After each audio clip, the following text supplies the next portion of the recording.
Today is Monday, September 21st. Um, we're having a public hearing tonight. There are two items on the agenda. But first, I am Councilwoman Shirley Surgeon, and I'm joined by Councilman John Gale. I'm joined by Councilman Majority Leader TJ Clark, Councilman LeBron, and Councilman Sanchez. These are the council person. I believe I don't see anyone else who are here joining us in the Monday, September 21st public hearing. We have two items on the agenda, and we have several people are going to be giving testimonies. I'm going to read the rules of the public hearing for everyone so we all can be on the same page. Each person wishing to address the council will give his or her name and their address, and you are allowed to speak for 5 minutes. I may ask Councilman Gale as if he will be our timekeeper. Also, all remarks should be addressed to the council body, not an individual council person.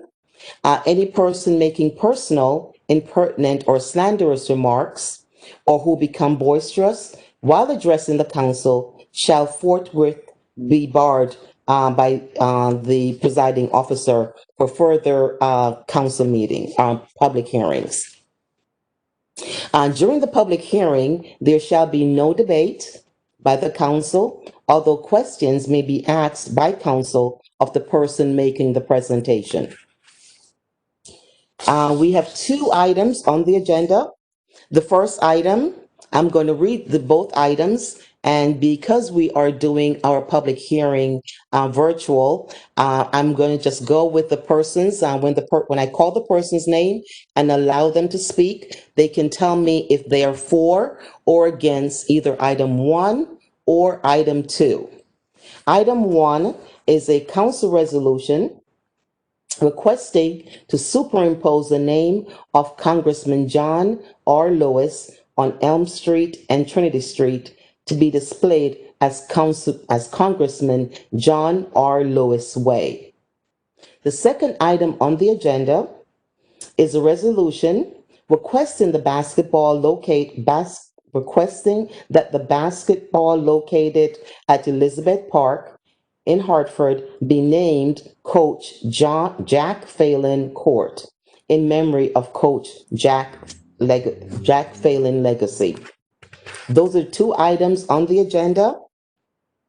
And again, please remember when I allow you to speak, you will give your name, your address, and either you are talking to us or letting us know if you are in support of item 1 or item 2. Okay. Let's see. So we're first going to go to, we have Dr. Michael Bailey. Dr. Bailey, are you hearing us? Yes, ma'am. Can you hear me? Yes, sir, we can. Please go right ahead.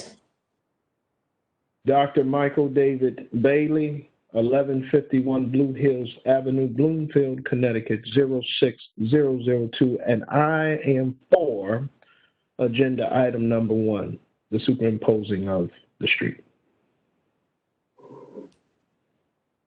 Okay. And why, Dr. Bailey, may I ask you, why are you in support of that item? Well, as you are aware, Councilwoman Surgeon, Hartford carries a rich legacy in the work of civil rights.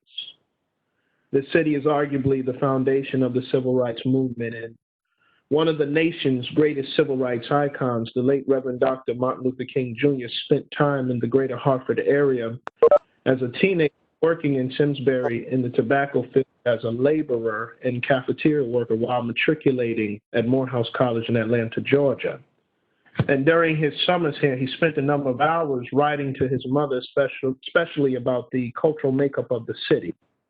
There's one specific note that we should pay attention to that happened in 1944 on a day off from working in the tobacco fields. He wrote his mother, "Yesterday we didn't work, so we went to Hartford. We really had a nice time there.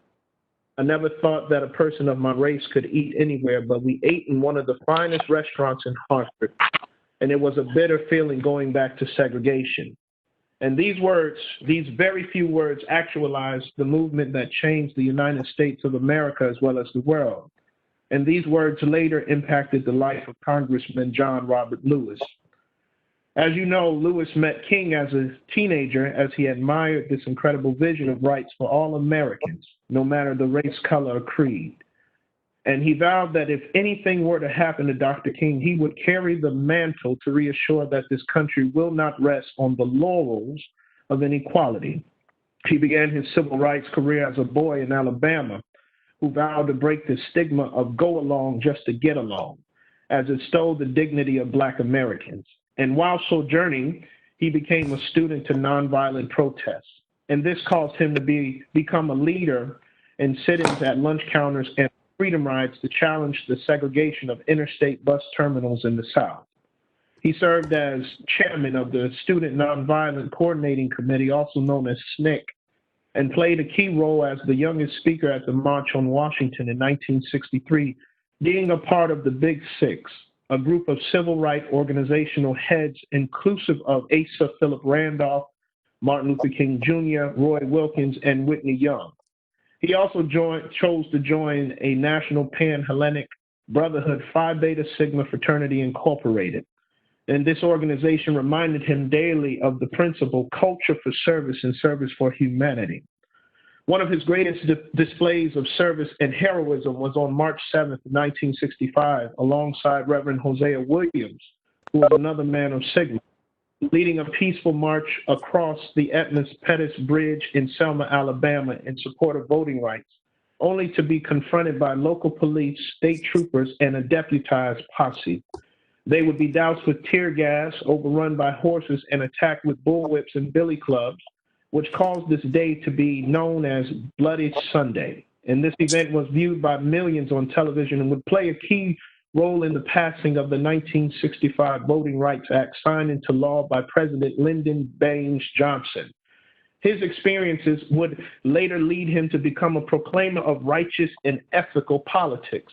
He served for Georgia's 5th District in the United States House of Representatives until his untimely death on July 17, 2020.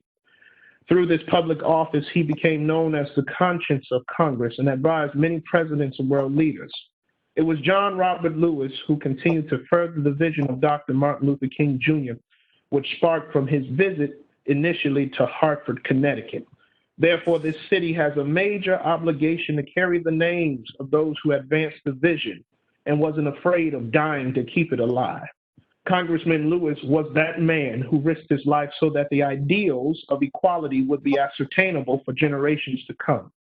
So we, me being a brother of Delta Pi Sigma, the Hartford alumni chapter of Phi Beta Sigma Fraternity Incorporated, ask you and the entire city to accept our resolution of superimposing the name of Congressman John Robert Lewis on Elm and Trinity Streets to be displayed as Congressman John R. Lewis Way.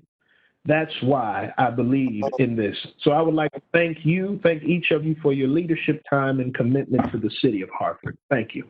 Great. Thank you, Dr. Bailey. The next speaker we have is Ashley Johnson. AJ, are you on? Yes, ma'am. Yes, ma'am. Thank you so much. Please give us your name, your address, and what item are you for or against? Absolutely. Obviously, to our chairwoman, chairman, councilwoman Surgeon, and all of our esteemed council members present tonight. My name is Pastor AJ Johnson. I reside in the Blue Hills neighborhood here in Hartford. I'm the senior pastor of Urban Hope Refuge Church on the corner of Westland and Barber, also known as Dr. W. M. Johnson Jr. Corner, and the president of Delta Pi Sigma chapter of Phi Beta Sigma Fraternity. And I am in support of item number 1. Tonight, the Hartford Alumni Chapter of Phi Beta Sigma Fraternity Incorporated is requesting the superimposing of Congressman John R. Lewis Way on the intersection of Trinity and Elm Street, memorializing his name above the Black Lives Matter street mural, honoring the life and legacy of Congressman John R. Lewis. Tonight, here's a little history lesson for those. I know Councilman Gell would appreciate this. John Lewis, a son of an Alabama sharecropper, was born on February 21st, 1940. Growing up and attending segregated school, his parents encouraged him not to challenge the inequities of the Jim Crow South. However, inspired by the courage of Reverend Martin Luther King Jr., Rosa Parks, and others, Lewis undertook the study of nonviolent protests. He would become involved in sit-ins at lunch counters and the Freedom Rides to challenge the segregation of interstate bus terminals in the South. He served as chairman of the Student Nonviolent Coordinating Committee, SNCC, and played a key role as the youngest speaker at the March on Washington in 1963. The New York Times published an essay in which Lewis spoke about the Black Lives Matter movement and provided marching orders for the future activists, saying, in part, "Though I may not be here with you, I urge you to answer the highest calling of your heart and stand up for what you truly believe in. In my life, I have done all I can do to demonstrate that way of peace. The way of love and nonviolence is the more excellent way. Now it's your turn to let freedom ring." Through his life, Congressman Lewis was a shining example of courage in the face of adversity. His unyielding faith in nonviolent solutions to right the wrongs of an unjust system will continue to inspire those that will follow in his footsteps. And so the men of Phi Beta Sigma Fraternity Incorporated and myself believe it fitting to superimpose the name Congressman John R. Lewis Way to Trinity Street and Elm Street in our great city. And so tonight, I want to thank each and every one of you, all of our amazing council members, for being on tonight. And we thank you for your support in advance. God bless this great city of Hartford, Connecticut. Thank you. Thank you, Pastor Johnson. The next speaker we will have, and I have been remiss that we were joined by, I'm so sorry, Councilman Gill, you had a question? Yes, Madam Chair, if I may. Sorry, sir. To Pastor Johnson. Is he still on? I hope he's still Yes, on. I'm still here. Okay, thank you. Yes. I want to pass back to you a little more historical context. Probably about 10 years. I'll do my best. Probably about 10 years ago, I had the opportunity to meet Congressman John Lewis. I met him at the home of Sean Wooden, then on That is correct. in Hartford.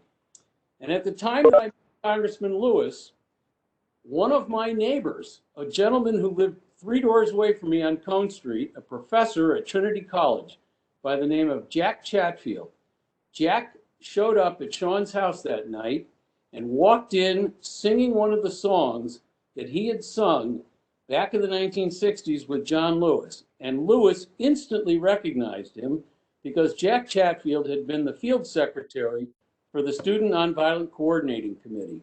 So our Hartford connection to John Lewis extends even deeper than has been brought forward tonight to Professor Jack Chatfield, who spent 50 years teaching at Trinity College, may he rest in peace, living here on Cone Street in Hartford during that time, but having gone back to that era with John Lewis. Thank you, Madam Chair. Oh, wow. Thank you, Congressman Gale. I've learned something. I was going to also say that we have Councilwoman Bermudez who have joined us, and she is also part of the public hearing committee tonight. Our next speaker is going to be Tiana Taylor. Is Ms. Taylor on? Yes, hi. Good evening. Could you let us know your name, your address, and what items are you speaking for or against? Okay, hi. My name's Tiana Taylor. My address is 190 Oxford Street, Hartford, Connecticut. The item I will be speaking on is the renaming of, I believe, Trinity Street to John Lewis Way, and Yes. I am for that. Okay. Would you Cool. And I also have a comment uh, about it, like they did. Oh, please go right ahead, Miss Taylor. Thank you so much. So yes, I'm Tiana Taylor. I'm with the Nonprofit Accountability Group, and I'm a program coordinator at Summer Solutions Hartford. We'll be building a community garden on Zion Street in Hartford in order to better the community and create some change and positivity on October 31st. So everyone is welcome to join. But I am in support of the renaming of Trinity Street to John Lewis Way, as early Congressman John Lewis has been a figure in challenging authority and changing the status quo, something that is very needed in Hartford, as many of us are content with Hartford police keeping us oppressed in the same way that white vigilante mob culture has with our murder and confinement. The name John Lewis represents resiliency, freedom, and persistence, something very much needed in our city of Hartford. John Lewis represents change, courage, and tenacity, and leaves us still in his passing. Thank you, and God bless. Great. Thank you so very much, Miss Taylor. Anybody have any question for Miss Taylor? Okay, great. Thank you so very much. Our Thank you. next speaker, thank you. Our next speaker is going to be Representative Matt Ritter. Representative Ritter, could you please give us your name, your address, and what items are you for or against? Representative Ritter, are you on?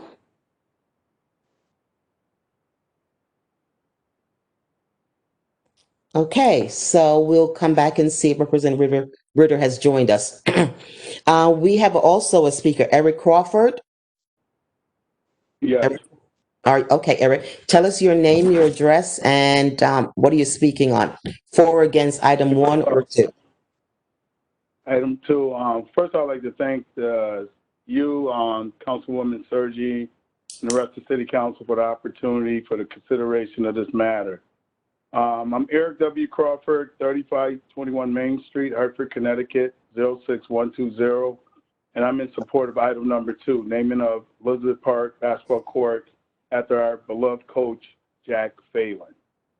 It's a little personal for me, and I know it's personal for a lot of people. Jack Phelan has brought me from Buffalo, New York in 1985. Actually took me out of a garbage can out of Buffalo, New York to give me a chance to do something with my life. And I know when I came up for the recruiting trip, the first place he took me wasn't at the University of Hartford. We stopped at Elizabeth Park, and he just told me stories about how he grew up in that park and how players from the north and the south and would go to that park and play together. And back then, there wasn't a whole lot of, people from different backgrounds and different parts of the city doing anything together. But that was one of the places where they all went and gathered and, formed a fraternity. So with Coach Phelan, he coached us at the University of Hartford, myself, Doug McCory, and quite a few other people who've done well since his time. He coached us not to be great basketball players. He coached us to be great people and had us to understand that, it was something more valuable than trying to score 30 points a game, and that would be to give something back and try to improve your community. And I know before his passing, and he became like a very good friend of mine. Actually, he gave me my first job, professional job as a full-time assistant coach with him, and he used to go by the park when we were coaching, and he used to just complain about how run down it became and how they wasn't paying a lot of attention to a place in which he grew up at. And that would be the West End of Hartford. We would like to go into the park and renovate the basketball court, have the naming, but actually have it a message court where we have different messages, encouraging messages to young kids and families about teamwork, getting along together, things of that nature. And we just thought that would be great for his legacy. Jack Phelan was a legend. And Greater Hartford. If you know anything about basketball, if you follow basketball in the early days, he was like the man back in the day. He was the type of guy who loved kids in Hartford, loved kids anywhere. But one thing he really had an issue with was, are these kids and these athletes given the proper structure and discipline to become good people in the city? And I knew how much that meant to him, just that space alone.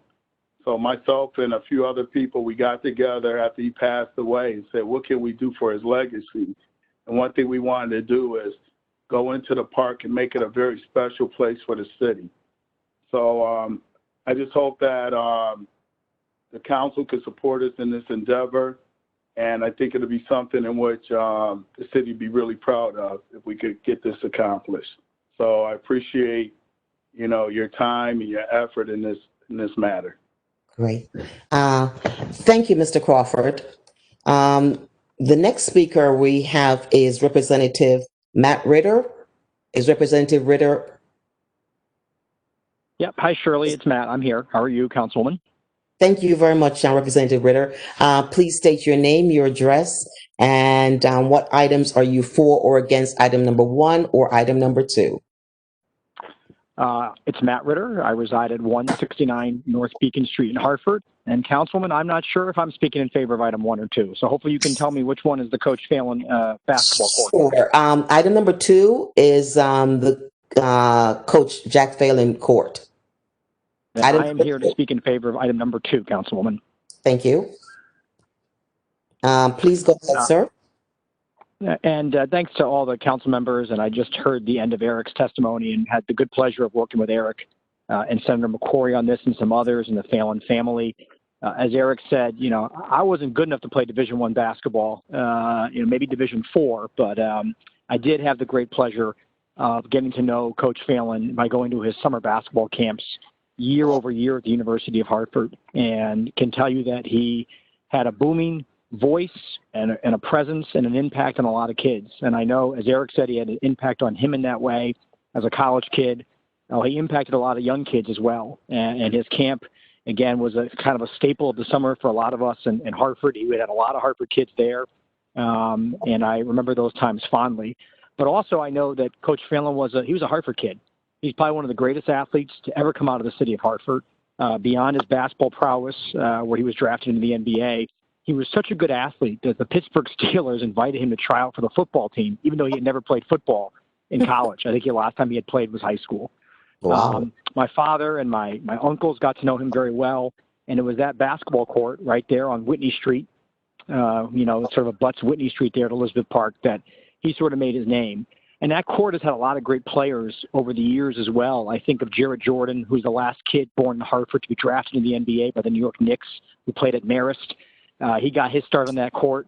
It's really sort of a staple, and it's too bad it maybe not have the same reputation in the last 5 or 6 years. And I think part of that is that court does need some renovation and some work. So I think by doing this, we bring that court up to sort of the prestige and the history and honoring that, but at the same time also honoring a wonderful man, very dedicated Hartford family. One of the sons is a Hartford firefighter to this day. His sister was a longtime teacher in the school system. So it's a great pleasure that I advocate, like Eric Crawford, in favor of resolution number 2, Councilman. Thank you. Thank you. Thank you, Representative Ritter. Any comments from, Councilman Gale? Yeah, just add to what both Eric Crawford said and what Representative Ritter said. As it turns out, I grew up on Oxford Street, right across the street, essentially, from Jack Phelan and the Phelan family. And it's a short walk from where I lived and Phelan lived to the Elizabeth Park basketball court. And en route, you would walk by the Ritter house. And so there was always Matt's father and his uncles also up at that basketball court. One of the things that, and mind you, I mean, I was nowhere in anybody's league here. I would go up and watch more than anything else. But one of the things, the neighborhood was so intent on basketball, and the Phelans were the ringleaders. Jack had an older brother, Kenny, by the way, who was an excellent athlete himself. And when it snowed, we would drag snow shovels up there. And the very first thing you did after you shoveled your own walk was to go up to Elizabeth Park and you shoveled that basketball court so that the ball games could continue. And to the point of the famous people that have played there, I just was, for anybody that's listening, I would just add that I recall there was one occasion when Hartford Public High had a phenomenal player named Dwight Tolliver. And there was another phenomenal player, even better than Tolliver, down in Norwalk, a guy named Calvin Murphy. Some of you may know that name. Murphy came up to Hartford one day, challenged Tolliver to one-on-one, and that was played at that court in Elizabeth Park. Wow. Every kid in the neighborhood was there that day with their mouth open to watch these two guys go at it. Yeah, wow. Anyway, a couple little footnotes. Thank you, Madam Chair. Yes, you're welcome, sir. Thank you very much, Representative Ritter. Okay. I believe I've seen some additional callers.